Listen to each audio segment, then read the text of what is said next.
So I have a confession. I'm not the biggest fan of the winter as my human appearance may lead on. A poser, I know. But I'm more of a mild weather boy. The fall and those last couple days of summer are peak seasons for me. Fuck the spring though. All my homies hate the spring. Pollen everywhere, my throat getting real nice and tight. Allergies making basic stuff insufferable. It might just be worse than the hot, swamp ass inducing summer. But for me, where I live, it comes around only once a year, so it's nothing I can't really deal with. Well, at least until global warming comes around and traps us in the Dutch oven of generations of little poots and grave sharks that we've made. I've truly lost the thread, folks. That rambling was brought to you apart by this album cover, which I saw for the very first time last week as of writing and was like, whoa, nice graphics. And then I looked at it a second time and realized, oh no, that shit's real. And I didn't know what I was looking at, but it conveyed this feeling of nostalgia and bitterness. This looked like winter in my memory. Like when you go outside and walk, this is just like the imagery from the frozen, I don't know, it looked like plates at first. It's almost like everything they wanted to capture really came through. I know how pretentious this all sounds, but I could feel the album when I looked at it. It was only when I finally looked at it the third time that I realized that, oh, it's a roof on its side. That's pretty, and oh shit, that's a Jimmy Eats World album. So I have another confession, one more earth-shattering than the last. I've never listened to Jimmy Eats World, a poser, I know. Of course I've heard of them. Sweetness, Bleed America, Pain in the Middle are all staples of your 12 p.m. shopping at Target with an overly eager mid-40s manager. Okay, this is totally unrelated. Well, kinda is, because when I started talking about The Middle and Jimmy Eats World, I started thinking about the show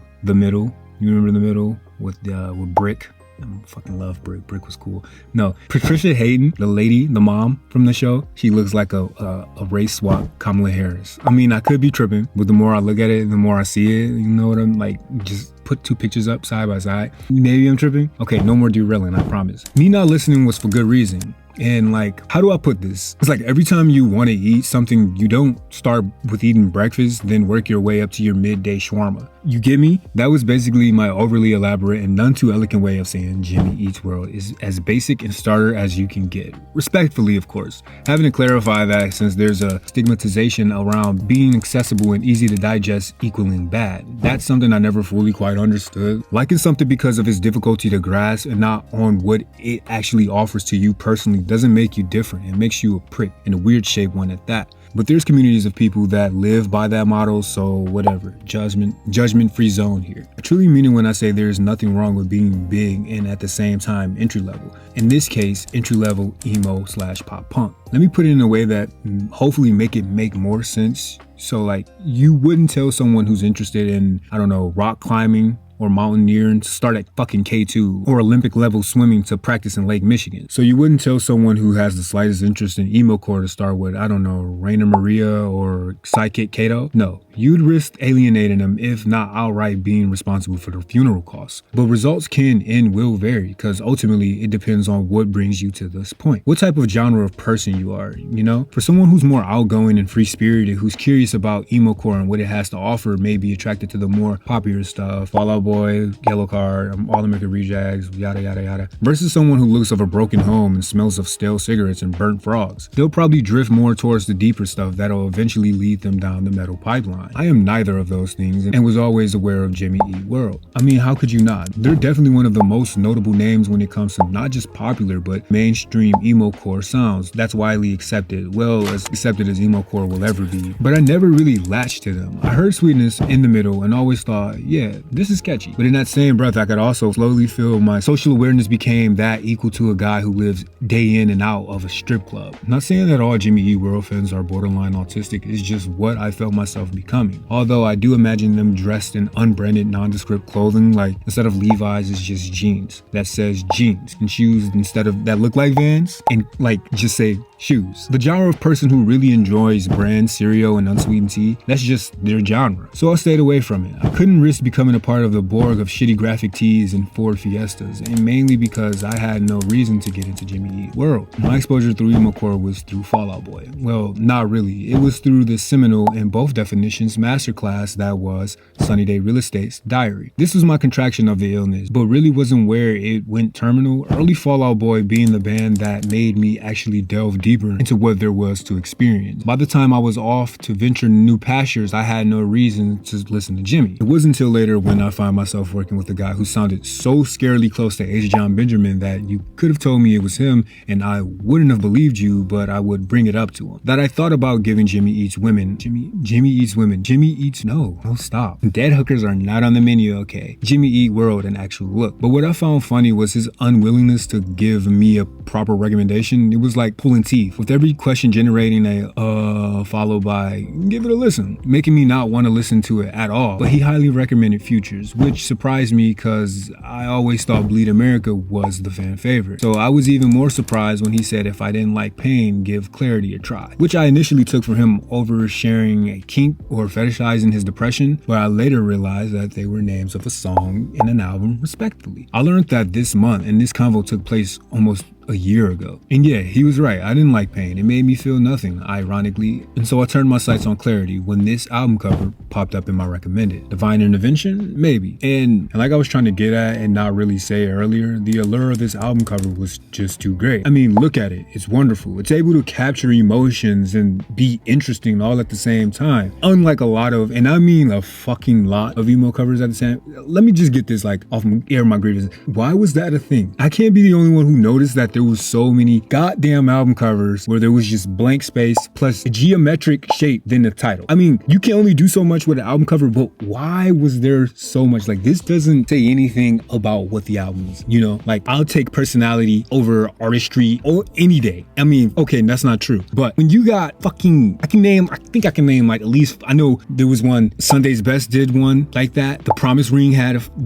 Promise Ring and Mineral had one. I think No Knife had like two that followed this. Even, and you know what, I don't want to say it, but even fucking At the Drive-In in Casino Out, the iconic album, it had just that regular ass like format of just shape, color, title. Where is the thought in it? There is no thought. I mean maybe there is a thought. Maybe I'm just missing it, but it's like I like the interesting ones, like a fucking, even something like P or Branston. Like those were they were weird, not really weird, just kind of like this. I mean, the P album cover is pretty weird, but like the Branston one is not weird or out of place. It's just like it didn't feel as imaginative as Static Prevails album cover. Ultimately, there is no point to this little rant. Just thought I'd point out something that is like, I noticed this and I'm not the only one who, I doubt I am. I could probably look it up on Reddit, or like, God, I'm just outing myself as a Redditor.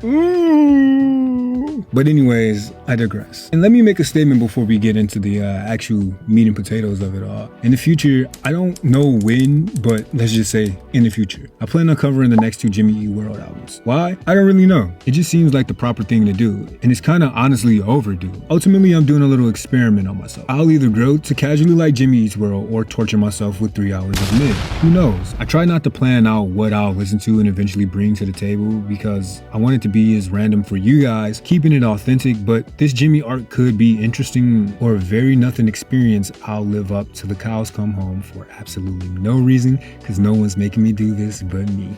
Releasing on July 23rd, 1996, Static Prevails, cool name, it means nothing, doesn't relate to the album cover at all, but gosh darn it, does it sound emo as hell. Where was I? Oh, Static Prevails is the first, maybe second album by pop punk titans Jimmy Eat World. I put heavy emphasis on first because, well, I'm not sure if Static Prevails is the first album. If you were to go by what Apple Music has of their discography, you'll be led to believe that this is their first album. But doing like the quick bare minimum amount of research, you'll see that they actually had a self-titled LP that released just 2 years prior in 1994. And you know what? I gave it a listen, so I can say with the utmost confidence that this shit sounds so unfamiliar from what I know from the band. It's kind of weird. Firstly, why skater punk? Is there like a large skating scene in fucking Arizona? Possibly, but even then, why skater punk? It's the foot juice compared to the superior stoner rock and punk classic, both staples of skating culture. Why does the lead singer sound like they hit reverse puberty? Is what I initially thought. Looking further into the band, I learned that their current rhythm guitarist Tom Linton was originally the lead singer / writer for the band, which was interesting at first, but made more sense after I listened to this following Static Prevails. I'll be honest, I don't think Litton's vocals were identifiable enough to set the band apart in the landscape. So stepping back, for the only other non-descriptive white dude with range and singing ability was kind of the best option, and pretty selfless decision if you ask me, because you can kind of tell that the band was formed with Litton as the face in mind. That could just be me though. Not only is the album cover a pic of his younger brothers, the band namesake actually comes from them as well. My dumbass thought it was because of Jim Atkins. But most people seem to largely ignore the self-titled album, and so will I. Static Prevails is the band's first album with a large asterisk, but was undoubtedly their debut with Capitol Records, who they signed with in 1995 after being scouted. And with hopes of reaching greater heights with their music, the band said good riddance to skater punk and laid off the pop punk to lean in heavier with rhythmically soft post-hardcore with emo-core elements. With 12 tracks at around 51 minutes, the album opens up with Thinking That's All. And yeah, this is a pretty aggressive and loud opener that veers into some ripping screamo elements. And I can definitely see this being a fan favorite at your local Denny's at 4 a.m. Its unpolished, raw, and relentless energy really sets up the whole album. This track feels like it's attempting to run from itself or something, both in sound and lyrical content. But here's my question, is this Jimmy Eats World? I'm not sure. Undoubtedly emo, but so was like 20 other bands with nondescript white guys and a penchant for pretension. What makes this different? But all that was mostly erased when the second track Rockstar hit. And yeah, you can definitely hear some of that Jimmy you know and love. I think Rockstar feels more like a Jimmy track. That's to say it has this brand of alternative rock that's annoyingly catchy, but feels like it'd get old really fast. And is loved by default people, or people who enjoy everything Adam Sandler ever created, i.e. people easy to please. Not as distinctive as the opener, but no mood killer either. I just wish I had the best of both worlds, but I have to address the little niggle in my brain. I don't like Tom Litton singing. Some Jimmy Eat World fans will die on the hill that he's somehow underrated, and I can definitely give credit where it's due. Listening to him did not compel me to do something heinous, but his voice just doesn't fit for most tracks. He doesn't have many tracks, but when he's there, it feels a little out of place. It's not to say he's bad. His vocal style just seems like it'd be better suited for moodier grunge, bud rock, or even soft rock,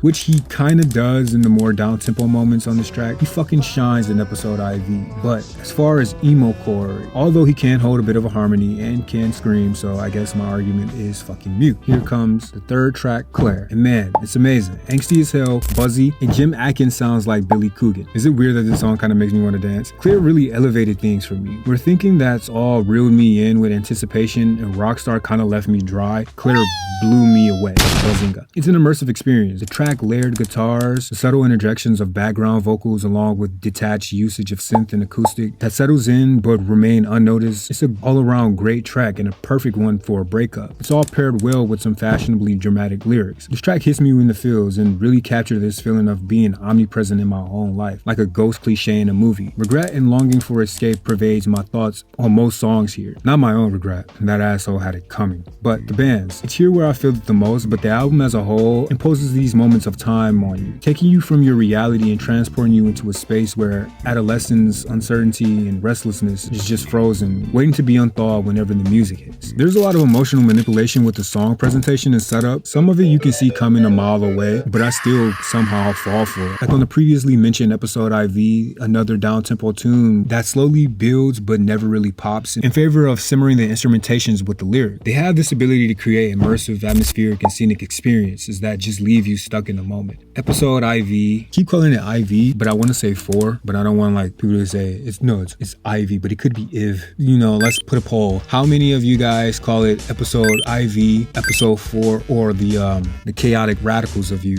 call it episode IV? I like episode IV, or you can call it EIV. I know no one calls it EIV, but maybe there's some demented, deranged ones out there who call it EIV. And In the Same Room immediately springs to mind. With production that feels purposely loud, or in the case of In the Same Room, fuzzy, it's like it's trying to forget. These songs are like living in someone's brain as they purposely disregard every emotion that they were trying to hold on to and didn't really understand or care about. It creates this sensation of uncertainty, and while I want to say get over yourself, it feels like pointless words on deaf ears. But everything isn't all Judy Moody. With some get up and go tracks and Call It in the Air and 17, the latter of which I know I shouldn't like, but actually really like, it's possibly the most comfortable Lynn's vocals felt heartfelt on this album. Even if he just sounds a little like Dave Grohl, come to think of it, a lot of the songs has this Foo Fighter demo energy to it. Hell, I extend that to the entire album. There's too many moments where I find myself thinking that this sounds like insert band name here. And it's not just the big commercial boys of the time either, even their contemporaries, like on my favorite song, World is Static. Akin reminds me of Chris Conley, Jeremy Knight, and Rick Froberg, just in one song. Absolutely doesn't take away from how fucking killer this track is. It's simple, but I can't stress enough, contagiously rhythmic, and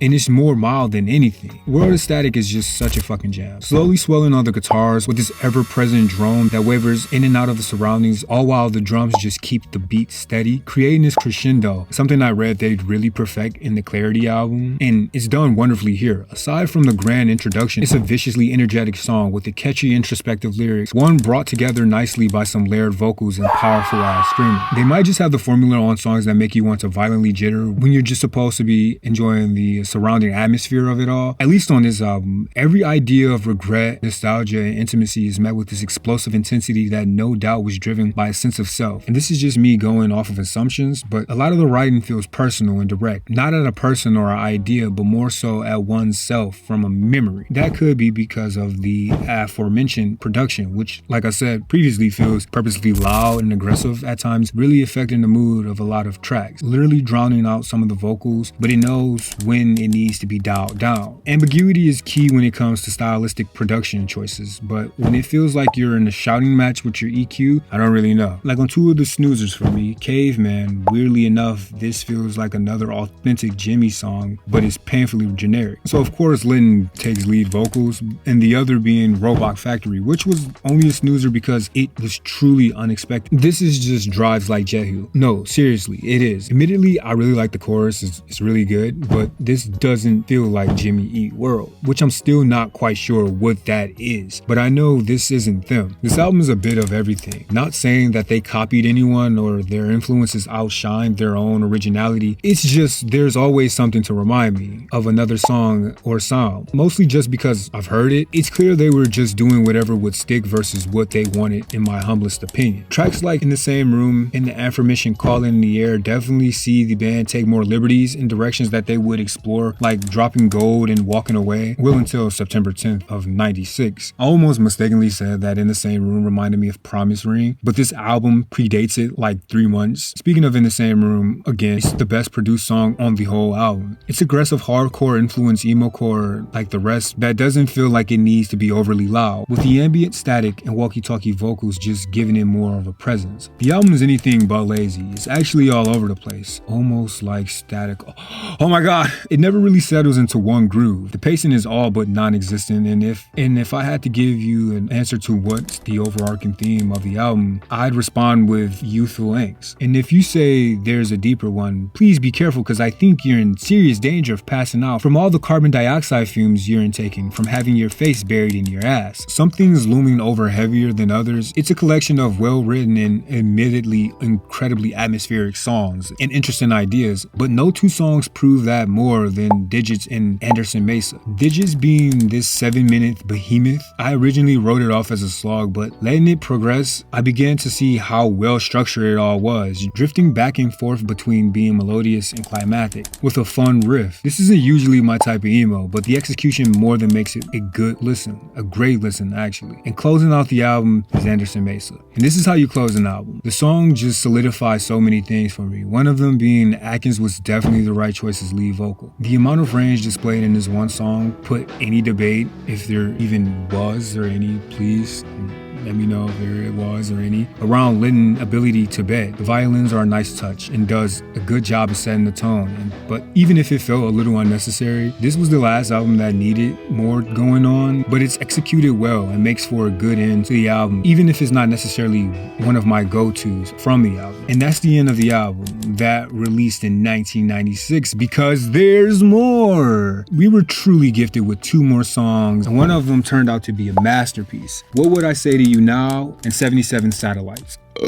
No disrespect to 77 Satellites, it's alright, okay, I apologize. But it's not as great as what comes after. What would I say to you now? It's just so aggressively melodic, emo, has raw vocals, emo, melodramatic as hell, also very emo. You know, with lyrics you want to scream out in the middle of an exorcism. Emo as hell. Seriously though, I just love Atkins' raw vocals. You can kind of tell that there was just a strain in that it was just slapped on here, but it has character. It kind of reminds me a little bit of the Get Up Kids. Nonetheless, it's not trying to be artsy hardcore Anderson Meso or uninspired alternative meant for mass appeal rock star. It's rough, loud, and rhythmic as hell, and it's my favorite off the album. This album just sounds like winter. There's no other dazzling way I can put it. No similes, no nothing. It sounds like winter. It's not the bitter cold, starving and calving meant for like Oscar bait films, no. It's one wrapped up in a scarf, blowing hot breath onto your cold hands and walking across the street. It delivers, for the most part, a moody and original experience. I tend to relate to the more lucid ideas or imaginings of music. It's my way of envisioning myself not only as the singer but the words themselves, creating the narratives in my mind as they play out as a slice of life or indie movie with a singular goal in mind. It's not for lack of a creative mind, it's just my approach to visualize the art, to make it as grounded as possible. But there's an individual out there who loves this album so much that they webbed an interesting perspective from the album, which is one I personally consider to be more thematic than anything into a concept album. For anyone who's interested, I'll leave a link in the description, but for a brief overview, it turns the album's perspective into a character versus character narrative. Not in a traditional way of, say, a shonen manga, but in like a mid-2000s kind of artsy film. Garden State, maybe? Not really the best example either, but was the closest thing that I could come to my mind. What was written expresses the idea as a sort of ideological. This is gonna kill me. Ideological. Don't make fun of me, okay? Ideological clash of lifestyles through his characters Claire and the rock star, namely tracks 3 and 2. And ultimately it boils down to reality versus escapism. It's not perfect and definitely takes itself too seriously and picks and chooses what fits the narrative, but I mean, so do most opinions. It does a good job for the most part of keeping the themes of nostalgia and memories in the loop and expands on them, using lyrics to guide the narrative. I find it interesting even if I don't necessarily view the album this way, and just thought I'd give it a mention. And honestly, coming into the album, I had no expectations. I kept my listening experience pretty much in a vacuum as much as I could over the week. I spent casually playing this on and off, and before I spent the last 40 minutes competitively listening to it against the spider creature across from me. And I've seen other opinions, mostly from fans of Jimmy Eat World or Jew, but the consensus is that this is an underrated album. And yeah, I agree, but that doesn't make it an amazing once-in-a-lifetime piece of work. Static Prevails isn't something I would call definitively bad, but I wouldn't call it perfect either. Admittedly, there were moments where I was listening just for the sake of listening, but never did I ever find myself fighting for the play next button. So it was doing something right. The other defense of it being a transitionary album isn't really something I agree with. The song isn't transitionary as much as it is a tad aimless, with too much going on, pulling ideas and influences from everywhere, but not really going anywhere. The quality and the innovation of the album is undeniable. There is no flat out bad track here. 2 snoozers, 3 whatevers, and the rest vary between good and amazing. The qualities the album excels most at is continuing ideas previously explored by other bands on this album, and in that regard, it gets an A-,